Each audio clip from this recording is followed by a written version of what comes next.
Notice নয়, আমরা অনেক নোটিশ দিয়েছি, নোটিশের আজকালকার লোকেরা তোয়াক্কা করে, পুরো তালা বন্ধ করে গলা লাগিয়ে সিল করবে।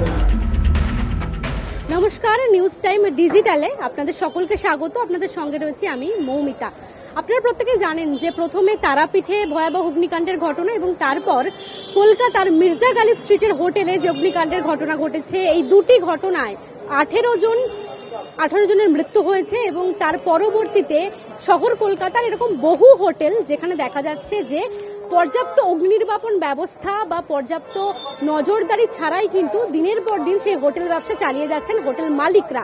আমরা এই মুহূর্তে রয়েছে মার্কুইস স্ট্রিটে। মার্কুইস স্ট্রিট আপনারা জানেন যে মূলত বাংলাদেশ থেকে যারা আসেন তারা এখানকার হোটেলগুলোতে এসে ওঠেন, তারা এখানে হোটেল ভাড়া নেন এবং সেই মার্কুইস স্ট্রিটের হোটেলগুলোতে বিগত দুদিন ধরে কলকাতা পুরসভা এবং দমকল বিভাগের যৌথ অভিযান চলছে এবং খতিয়ে দেখা হচ্ছে যে হোটেলগুলোর ফায়ার লাইসেন্স যথাযথ রয়েছে কিনা, ফায়ার অডিট হতো কিনা, কোন রকম যে ফায়ার ফাইটিং সিস্টেম সেটা কার্যকরী অবস্থায় রয়েছে কিনা। এবং এই মুহূর্তে যে হোটেলে আমরা রয়েছি দ্য ক্রিস্টাল, সেই হোটেলটিকে আজকে বন্ধ করে দেওয়ার নির্দেশ দেওয়া হয়েছে কলকাতা পুরসভার তরফ থেকে। কেন বন্ধের নোটিশ? তার কারণ বলা হচ্ছে যে এই হোটেলটি যে জায়গার উপরে তৈরি, এটা একেবারেই একটা রেসিডেন্সিয়াল বিল্ডিং, অর্থাৎ বসবাসের জন্য যে বিল্ডিংকে ব্যবহার করা হয় সেই রেসিডেন্সিয়াল বিল্ডিং, এবং সেটিকে কমার্শিয়াল পারপাসে ইউজ করা হতো, অর্থাৎ বাণিজ্যিকভাবে এই হোটেলটি দীর্ঘদিন ধরে এখানে চলতো। Residential building plan crystal banquet এই বাড়িটির নাম, সেম এই ফিস্কুল স্ট্রিটের পাশেই মার্কুইস স্ট্রিট। রেসিডেন্সিয়াল পারমিশন আছে, সেটাকে কমপ্লিটলি বুড়ো আঙুল দেখিয়ে গেস্ট হাউস G+4, বেসমেন্টও আছে, বেসমেন্টে কিছু নেই, G+4 4টে তলাতে 10টা করে রুম গেস্ট হাউসের জন্য ভাড়া দিয়ে দিয়েছেন।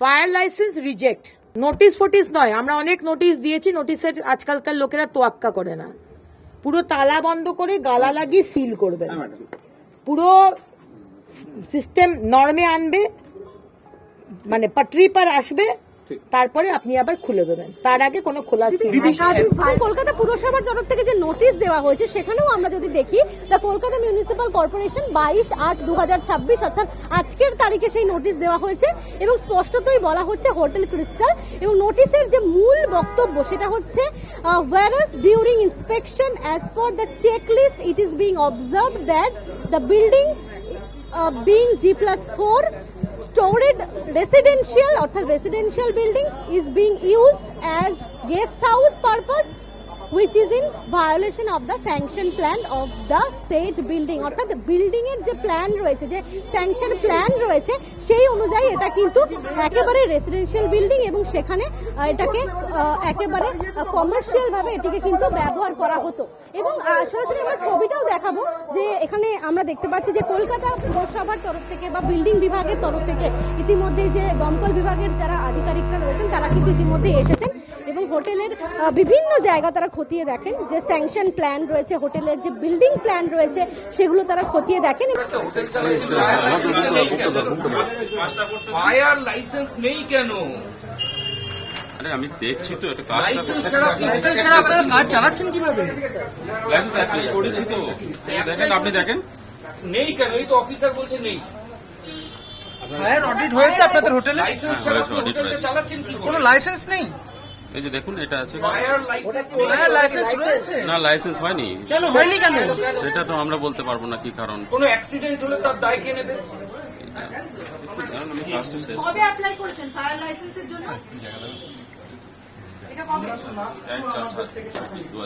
2026 কত বছর থেকে আপনাদের হোটেল চলছে? কবে থেকে এক্সপায়ারি আপনার ফায়ার লাইসেন্স লাস্ট কবে হয়েছে? লাস্ট কবে হয়েছে? কোনো সদুত্তর দিতে পারছেন না এই মুহূর্তে। পুরোপুরি ভাবে রেসিডেন্সিয়াল বিল্ডিং, অর্থাৎ বসবাসের জন্য যে রেসিডেন্সিয়াল পারপাসে যে বিল্ডিং ইউজ করা হয় সেটাকে কিন্তু কমার্শিয়াল বিল্ডিং হিসেবে ব্যবহার করা হতো, অর্থাৎ হোটেল হিসেবে বা বাণিজ্যিকভাবে সেই বিল্ডিংকে কিন্তু এখানে ব্যবহার করা হতো। এবং আমরা দেখতে পাচ্ছি কেএমসির আধিকারিকরা রয়েছেন, তারা বিল্ডিং প্ল্যান সেগুলো খতিয়ে দেখছেন, যাবতীয় নথিপত্র তারা এখানে যাচাই করছেন এবং যথেষ্ট উদ্বেগের বিষয়, তার কারণ দীর্ঘদিন ধরে শহর কলকাতায় এরকম প্রচুর হোটেল রয়েছে, অবশ্যই মার্কুইস স্ট্রিট তো বটেই, এছাড়াও মির্জা গালিব স্ট্রিট রয়েছে, এসএন ব্যানার্জি রোড রয়েছে, এরকম বিভিন্ন জায়গায় একেবারে ব্যাঙের ছাতার মতো এই হোটেলগুলি গজিয়ে উঠেছে, যেখানে কোথাও গিয়ে দেখা যাচ্ছে যে যাবতীয় যে অগ্নিবিধি অর্থাৎ অগ্নি নির্বাপন ব্যবস্থা, যে নিয়ম বিধি, যে কলকাতা পুরসভার যে নিয়ম রয়েছে সেই নিয়মের কিন্তু একেবারেই তোয়াক্কা করা হয়নি। দিনের পর দিন ধরে এভাবে তারা ব্যবসা চালিয়ে যাচ্ছেন এবং বাংলাদেশ থেকে প্রচুর মানুষ এখানে এসে তারা ওঠেন, কিন্তু সেখানে এইভাবে নিয়মের তোয়াক্কা না করে কিন্তু এখানে সেই ব্যবসা দিনের পর দিন চালানো হচ্ছে। এবং এই মির্জা গালিব স্ট্রিটের এই ঘটনার পরবর্তীতে আমরা দেখতে পাচ্ছি যে সেখানে ইতিমধ্যে কলকাতা পুরসভার তরফ থেকে তারা নড়ে চড়ে বসেছেন এবং এখানে যে রিসেপশন এরিয়া রয়েছে সেখানেও আমরা দেখতে পাচ্ছি যে যারা এখানকার দায়িত্বে রয়েছেন অর্থাৎ এই দ্য ক্রিস্টাল হোটেলের দায়িত্বে যারা রয়েছেন তাদের সঙ্গে কথা বলেন, হোটেল কর্তৃপক্ষের সঙ্গে কথা বলেন তারা, এবং সেখানেও দেখা যাচ্ছে যে বিভিন্ন জায়গায় এই অভিযোগ বা যে গাফিলতিগুলো নজরে এসেছে সেই গাফিলতির কারণেই সরাসরি দ্য ক্রিস্টাল হোটেল, এরা মার্কুইস স্ট্রিটে রয়েছে, সেই হোটেলকে কিন্তু একেবারে বন্ধ করে দেওয়ার বা ক্লোজার নোটিশ দেওয়া হলো কলকাতা পুরসভার তরফ থেকে। আমরা বাংলাদেশ থেকে এসেছি বৃহস্পতিবারে, এসে ওই হোটেলে উঠেছিলাম টাইমস ইন্টারন্যাশনালে উঠেছিলাম, টাইমসেও বন্ধ করে দিল।